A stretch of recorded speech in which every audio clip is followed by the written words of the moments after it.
Hi guys, मेरा नाम है साहिल खन्ना और आज की टेक न्यूज शुरू करते हैं। सबसे पहली न्यूज है एप्पल की। तो एप्पल का जो नया iOS वर्जन आने वाला है वो आने वाला है 26। मतलब अभी iOS 18 चल रहा है, अब सीधा 26 कैसे आ जाएगा? इतने सारे वर्जन्स को स्किप क्यों किया जा रहा है? एप्पल अपना नेमिंग सिस्टम चेंज कर रहा है। जिस साल आएगा उस साल का नाम रखा जाएगा। ये थ्रू आउट हर जगह पे नाम चेंज होगा, ऐसा हमको रिपोर्ट्स कह रही है। जैसे अगर 2026 के वर्जन की बात करके चलेंगे तो iOS 2026 होगा। जो मैक ओएस का वर्जन होगा वो 2026 मैक ओएस होगा। आईपैड ओएस भी होगा, वो भी 26 होगा। ऐसे सबके वर्जन्स 26 हो जाएंगे। इससे कंफ्यूजन नहीं आएगी और क्लैरिटी मिलेगी सभी को। तो क्या हमको आईफोन सीधा ही 26 देखने को मिल सकता है? लेट्स सी, क्योंकि एक ग्लोबल ट्रेंड चल रहा है ऑटोमोबाइल सेक्टर में, जहां पर ऐसे गाड़ियों के नाम वाम चेंज करे जा रहे हैं। क्या एप्पल भी ऐसा करेगा? iOS तो चेंज करने की खबर आ रही है लीक्स के हिसाब से, बट क्या अब आईफोन का मॉडल भी नहीं आएगा, सीधा आईफोन 26 आएगा? अगली खबर सैम ऑल्टमैन की है। तो उन्होंने बोला है एआई की वजह से 95% जो एड एजेंसी का काम होता है वो रिप्लेस हो जाएगा। चाहे लोगो डिजाइनिंग हो, ऑनलाइन एड्स हो, मूवी प्रोडक्शन हो, या फिर बाकी सारी चीजें हो। और मेरे हिसाब से ऐसा होता हुआ दिखाई दे रहा है। हो जाएगा नहीं, हो गया है। बस ये है अभी एडॉप्शन नहीं आया है उस लेवल का। जो बड़े-बड़े प्लेयर्स हैं वो अडॉप्ट करने लग गए हैं। मैं जितनी बार भी सोचता हूँ मुझे लगता है भाई बहुत सही टाइम पे कंपनी भेज दी, क्योंकि भाई जो एआई चेंज कर रहा है ना डिजिटल मार्केटिंग को, उसकी वजह से आज आपको उतनी बड़ी टीम नहीं चाहिए जितनी पहले चाहिए होती थी। आज अगर मैं अपनी बात करके चलूँ ऑफिस के अंदर, एक हमारे पास डेवलपर है, एक नॉर्मल है एम्प्लॉयी जो कि कॉलिंग भी देख लेती है, जो एडिटिंग का भी देख लेती है, और बहुत सारा हमने एआई यूज़ कर रखा है। बस 2 ही बंदे हैं ऑफिस में और मैं बस। हम बहुत सारा काम कर लेते हैं हम ही मिलके, क्योंकि एआई की वजह से बहुत सारी कैपेबिलिटीज अनलॉक हो गई जो एजेंसी लेवल पे मैं नहीं कर पाता था। मैंने पहले ही बोला, मैं फिर से बोलता हूँ, एआई की वजह से जो इंडिया के पास में काम आता था इकोनॉमिक एफिशिएंसी की वजह से, वो खराब होता हुआ दिखाई देगा। अगर मैं डिजिटल मार्केटिंग काम की बात करके चलूँ, इंडिया के अंदर काम डिजिटल मार्केटिंग का क्यों आया करता था? क्योंकि आपको सस्ते में काम करने वाले लोग मिल जाते हैं, सस्ते में आपको बहुत कुछ अच्छा टैलेंट मिल जाता है। ये नहीं है कि इंडिया के अंदर कोई ऐड चलाता है, दुनिया के अंदर वैसा ऐड चलाने वाला नहीं मिलेगा। बस ये है कि इंडिया के अंदर जो आपको टीम मिल जाती है वो रिलेटिवली सस्ती होती है, इसलिए काम हो जाता है। सिमिलरली जो कोडिंग वाला काम है वो इंडिया के अंदर सस्ता हो जाता था, इसलिए इंडिया के पास काम आता था। अब एआई की वजह से फाइनेंशियल ऑपरेशनल एफिशिएंसी है इंडिया की, वो खराब होती हुई दिखाई देगी। और लेट्स सी कहाँ जाती है पूरी पूरी कहानी। कई लोग ना इसको नेगेटिव साइड देख रहे हैं कि भाई तबाह हो जाएगा, सब कुछ खराब हो जाएगा। मैं कह रहा हूँ पॉजिटिव सोचो ना यार। अगर आपको कोई काम करना था जिसके लिए आपको शायद 10 बंदों की टीम चाहिए थी, आपके पास पैसे नहीं है 10 बंदे हायर करने के लिए, आज एआई की वजह से आप अकेले ही वही सारा काम कर सकते हो ना। तो आप उस डायरेक्शन में क्यों नहीं सोच रहे? आप ये क्यों सोच रहे हो कि ये हो जाएगा, वो हो जाएगा? अगर अपने आप को टॉप 1% के अंदर ले जाओगे किसी भी फील्ड के अंदर ना, तो भाई एआई रिप्लेस नहीं कर पाया है आपको। मैं कहता हूँ एआई को एक पंख मान के चलो, जिसकी वजह से आप उड़ सकते हो। बाकी अगर ओपन एआई के को-फाउंडर की बात करके चले, जिन्होंने अभी रिसेंटली अपनी एक नई कंपनी शुरू करी है, सेफ सुपर इंटेलिजेंस के नाम से, वो भाई बंकर बनाना चाहते थे एजीआई को रिलीज़ करने से पहले। मतलब उनका कहना था एजीआई इतना डेंजरस हो सकता है कि इसकी वजह से दुनिया तबाह हो जाएगी, तो कुछ बंकर बनाने चाहिए, जहाँ पर लोगों को सेफ रखा जा सके। अभी सिंपल सी बात देखो, कहानी क्या है? एआई अभी बहुत सारे कांड करता हुआ हमको दिखाई दे रहा है, वो अपने आप को बचाने के लिए बहुत कुछ कर रहा है। हमने लास्ट वीडियो के अंदर भी बात करी थी कि एआई थोड़ा-सा रोग होता हुआ दिखाई दे रहा है। अब मान के चलो एजीआई रोग हो जाए तो क्या होगा? जिनको नहीं पता एजीआई क्या है, एजीआई एक ऐसा एआई सिस्टम है जो खुद से सोच सकता है और खुद से एक्शन ले सकता है। और ऐसा होता हुआ भी दिखाई दे रहा है, एक शुरुआत हो रही है। अभी हमने, मैं कहूँगा 3-4 वीडियोज़ पहले बात करी थी कि एक सिस्टम की, जहाँ पर एआई ही एआई को ट्रेन करेगा। अगर हम एआई की बात करके चले तो एआई एक छोटा बच्चा है जिसको हम सिखा रहे हैं, बेटा देख ऐसे चलते हैं, ऐसे खाना खाते हैं, वो सीखे जा रहा है, सीखे जा रहा है, सीखे जा रहा है। एक लेवल के बाद हम उसको सिखा नहीं पाएँगे, हमारे पास जितना डेटा अवेलेबल हो गया उतना ही दे पाएँगे। अब एडिशनल डेटा कहाँ से आएगा? अब एक और एआई होगा जो उसको एडिशनल डेटा देगा, वो उसको सॉल्व करेगा, दोनों एक-दूसरे की मदद करेंगे आगे ग्रो करने के लिए। अब ये वाला जो सिस्टम है, ये वाला सिस्टम हमको होता हुआ दिखाई देगा विदिन अ 1 ईयर, क्योंकि ये अभी हाइपोथेसिस में आ गया है, इसको टेस्ट करके देख लिया गया है। और अगर किसी को अपना एआई मॉडल अब थोड़ा नेक्स्ट लेवल लेके जाना है, तो इसी सिस्टम के ऊपर जाना पड़ेगा। अब ये सिस्टम अगर रोग हो जाए, सोचो, इसके अंदर कुछ उल्टी-सीधी बातें आ जाए, क्योंकि अभी तक जितने भी एआई सिस्टम्स बन रहे हैं, सबके ऊपर सिक्योरिटी सेट करी गई है कि भाई किस तरीके से उसको जीना है, क्योंकि वो एक मॉडल है। बट क्रॉस मॉडल की तो बात ही नहीं हुई ना, कि ओपन एआई वाला एंट्रोपिक के साथ में कैसे कम्युनिकेट करता है और उससे क्या-क्या होता है। अब इसके अंदर वायरस भी तो इंजेक्ट हो सकता है ना गोइंग फॉरवर्ड। अभी लास्ट वीडियो के अंदर भी मैंने बात करी थी कि अभी एक इकोसिस्टम बन रहा है जहां पर सारी चीजें आपस में इंटरलिंक हो जाएगी एआई के साथ में। एआई को मेरी वेबसाइट विजिट करनी है, अभी के टाइम पे एआई मेरी वेबसाइट को क्रॉल करके विजिट करता है। बेसिकली वो ब्राउजर खोलता है, ब्राउजर खोलने के बाद स्क्रॉल करता है, बटन दबाता है, सब कुछ करता है। गोइंग फॉरवर्ड जिस तरीके से एजेंट्स बढ़ते हुए दिखाई देंगे, हमको वेबसाइट्स के अंदर एक सिस्टम बनाना पड़ेगा जहां पर एजेंट की एंट्री होगी। एजेंट सीधा आएगा, और जैसे चैट जीपीटी की बात करके चलो, चैट जीपीटी अपने आप आएगा। चैट जीपीटी का लॉगिन सिस्टम आई है ऑथेंटिकेशन वाला, तो चैट जीपीटी अपने आप ही लॉगिन करेगा। लॉगिन करने के बाद में उसको जो काम करना होगा वो करेगा, और ऑर्डर प्लेस कर देगा जो भी करना होगा, और पेमेंट भी कर देगा वो किसी और थर्ड पार्टी से। ये चीज हमको कुछ ही टाइम में दिखाई देने वाली है। अब सिंपल सी बात, आपको किसी ना किसी वेबसाइट के साथ में, उनके किसी और चीज के साथ में इंटरेक्ट करना है ना। अब वहां से कुछ ऐसा डेटा है जिसकी वजह से ये वाला एआई रोग हो जाए, ये कुछ ऐसा कुछ उसको बता दे जिसकी वजह से थोड़ा पगला जाए। अब ये अगर पगला जाए तो क्या क्या कांड हो सकते हैं समझो। और अभी तो छोटी बात है, अब मान के चलो ये वाला जो एजेंट है ये अगर एजीआई हुआ तो, अगर एजीआई हुआ, ये खुद से सोच सकता है, सब कुछ कर सकता है, रोग भी हो चुका है, तो तबाही होगी। इसलिए ही ओपन एआई के जो को-फाउंडर थे वो बंकर बनाने की बातें कर रहे थे। ये वही बंदे हैं जिन्होंने सैम ऑल्टमैन की कंपनी से निकालने का प्लान किया था। आपको याद होगा कुछ टाइम पहले ओपन एआई से सैम ऑल्टमैन को निकालने की बात करी गई थी। उसके बाद सैम ऑल्टमैन वापसी आ जाता है कंपनी के अंदर, और जिन्होंने निकालने का प्लान किया था सबको निकाल दिया जाता है। उनमें से ही ये को-फाउंडर थे, और उन्होंने अपनी एक नई कंपनी शुरू करी उसके बाद में, जिसका नाम रखा गया सेफ सुपर इंटेलिजेंस, क्योंकि भाई एजीआई इज सेफ, ऐसा कुछ ये पोर्ट्रे करना चाह रहे हैं। अब इनसे जब पूछा जाता है कि आपने बंकर की बात करी थी, ये नहीं बोलते इसके बारे में कुछ भी। तो भाई अगर आपको ये पूरी थ्योरी समझ में आई है जो मैं समझा रहा हूँ, स्केरी तो लग रहा है ना। बाकी एलॉन मस्क की बात करके चले तो उन्होंने ओपन एआई और मिडल ईस्ट की जो डील होने वाली थी उसको पूरी रोकने की कोशिश करी थी, पर ऐसा नहीं हो पाया। अब यहाँ पे आपको थोड़ा सीन बता देता हूँ है क्या। सैम ऑल्टमैन और एलॉन मस्क के बीच में लड़ाई है। अब लड़ाई क्या है, ओपन एआई जब शुरू करी गई थी, सैम ऑल्टमैन ने एलॉन मस्क से पैसे लिए थे कह के कि भाई ये ओपन सोर्स है, ये जो हम बना रहे हैं दुनिया के भले के लिए बना रहे हैं। और जिस तरीके से पिछले 3-4 साल के अंदर ओपन एआई को प्रोग्रेस करते हुए दिखा है, अब वो प्रॉफिटेबिलिटी की तरफ जाता हुआ दिखाई दे रहा था। इस चक्कर में एलॉन मस्क खुलेआम सामने आए, उन्होंने कहा भाई ये सही नहीं है, तुमने मुझसे पैसा ऐसा किया था, ऐसा किया था।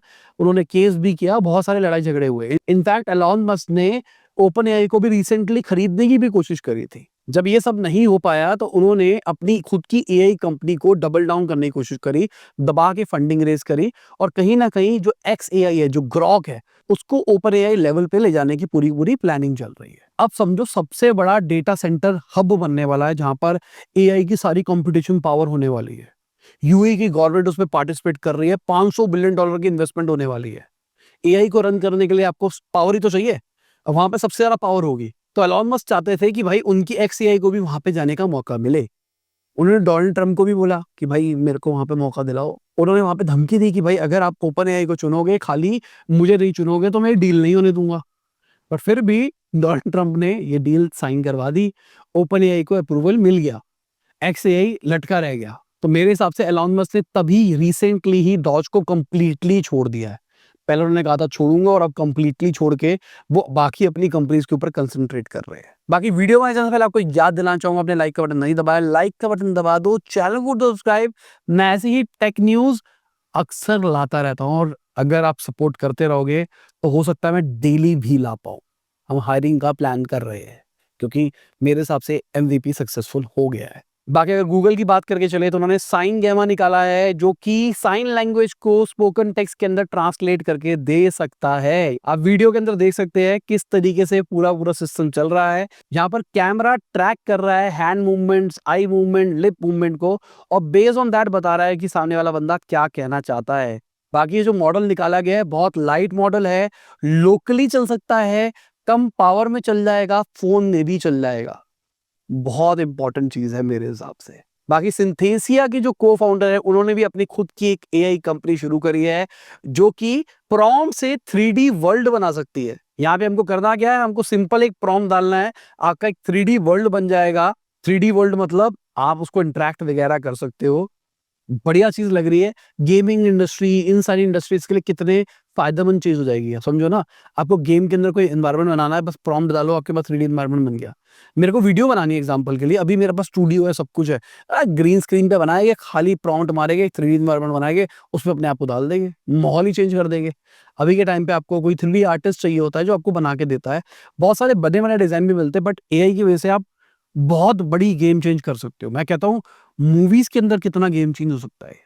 अभी नेसेंट स्टेज के अंदर है, थोड़ा-सा जो वीडियो दिखाई दे रही है, जो डेमो के अंदर, वो थोड़ी-सी मुझे ऐसा लग रहा है कि फ़ोटो को 3D में कन्वर्ट नहीं कर देते, वैसी वाली फ़ील आ रही है। बट क्या ये पूरी-पूरी 3D फ़ाइल बन जाएगी, सॉफ्टवेयर के अंदर आ जाएगी, उसके ऊपर कुछ काम कर सकते हैं, उसको यूज़ करके देख के पता लगेगा। बाकी डीप सीक वालों ने अपना R1 AI मॉडल का अपग्रेड निकाल दिया है, चुपचाप बिना शोर मचाए। बहुत तेज़ी से आगे बढ़ रहे हैं भाई ये चाइनीज़ वाले, देखा जाए तो। ओपन सोर्स मॉडल है, लोकली आप उसको रन कर सकते हो, आपके खुद के पास जीपीयूज है, आप उसके अंदर रन कर सकते हो, जीपीयू ऑन रेंट लेके रन कर सकते हो। आपको कोई टोकन के पैसे नहीं देने हैं, और कोई छोटा मॉडल नहीं है, बड़ा स्ट्रॉन्ग मॉडल है जो कि बड़े-बड़े मॉडल से compete कर पा रहा है। अगर हम परप्लेक्सिटी की बात करके चले तो वो भी अब स्प्रेडशीट्स जनरेट कर सकता है, बेसिकली डॉक्यूमेंट स्प्रेडशीट वगैरह जनरेट कर सकता है।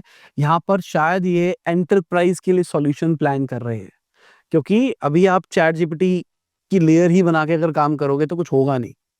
आपको उसके अराउंड कुछ सॉल्यूशन बिल्ड करना पड़ेगा। ये वही कर रहे हैं कि आपको अगर किसी के अराउंड पीपीटीज वगैरह चाहिए तो ये बना के दे देगा। भाई कैनवा भी तो ये काम कर देता है। अच्छी चीज़ ये है, टेबल वगैरह बहुत सारी चीज़ें बना के दे रहा है।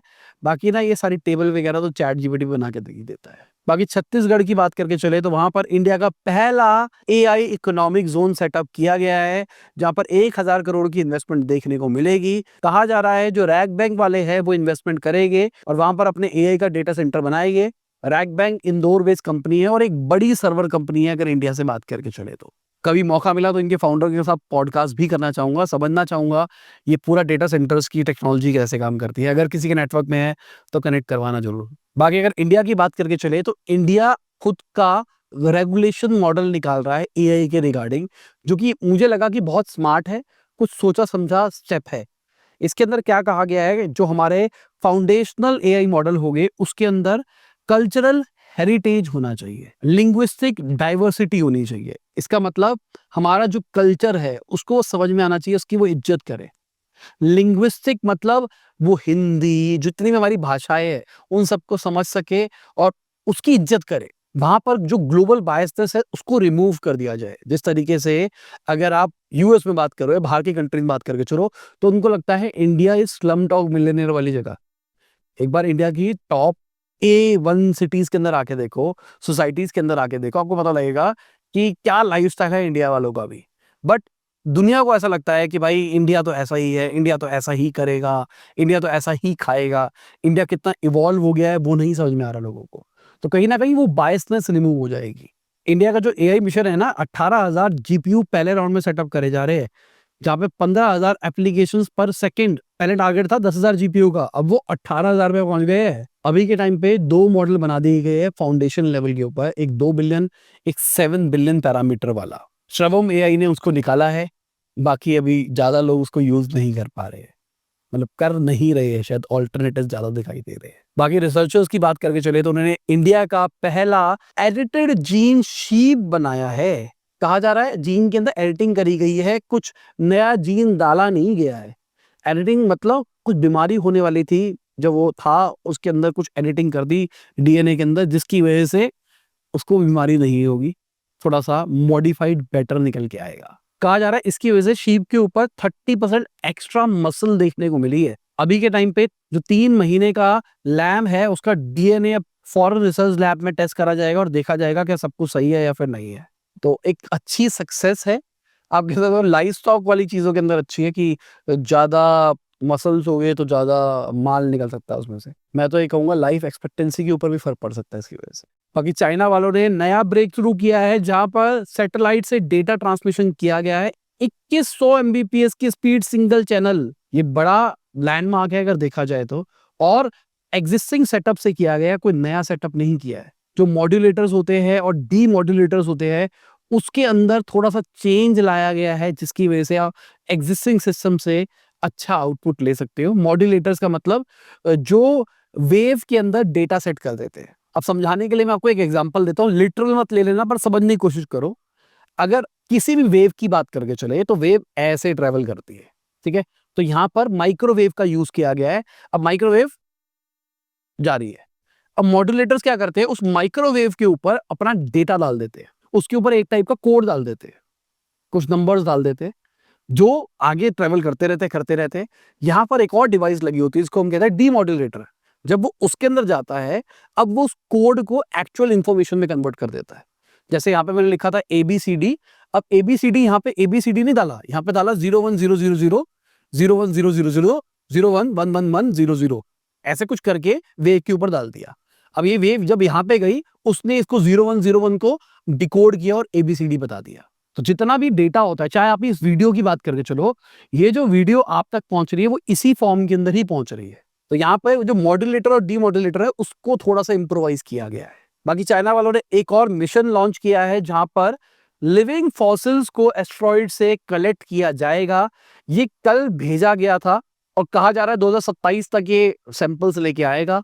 और देखा जा रहा है उसमें ना फॉसिल्स हो सकते हैं उस एस्ट्रॉइड के ऊपर, तो उस फॉसिल से देखा जाएगा कि उस पर लाइफ थी नहीं थी, यूनिवर्स कैसे बना, सोलर सिस्टम कैसे बना, उसकी स्टडी हो सकती है। बाकी जो मार्स और जुपिटर के बीच में कॉमेट्स है ना, उसकी मेजरली स्टडी करी जा रही है अलग अलग तरीकों से। स्पेक्ट्रोमीटर हो गया, रेडार हो गया, और भी बहुत सारी चीजें हो गई कि वहां पर क्या सीन है। मतलब कई जगह पे माना जाता है कि वहां पे कोई प्लेनेट था, कभी कहा जाता है कोई बड़ा एस्ट्रॉइड आया था, वो प्लेनेट से टकराया था, वो प्लेनेट एग्जिस्ट करता था, फिर वो टुकड़े टुकड़े हो गए और वो अब घूम रहे ऑर्बिट के अंदर। तो बहुत सारे थ्योरीज है, उसी थ्योरीज को समझने के लिए चीजें की जा रही है। बाकी इसी के साथ में हमारी आज की टेक न्यूज खत्म होती है। उम्मीद करता हूं आपको मजा होगा। लाइक कर देना, शेयर कर देना, कमेंट करना वीडियो कैसी लगी। बाय, गुड नाइट, शवा, खुदा हाफिज, गुड मॉर्निंग। और जब भी वीडियो देख रहे हैं, जय हिंद, वंदे मातरम, दुआ में याद रखना।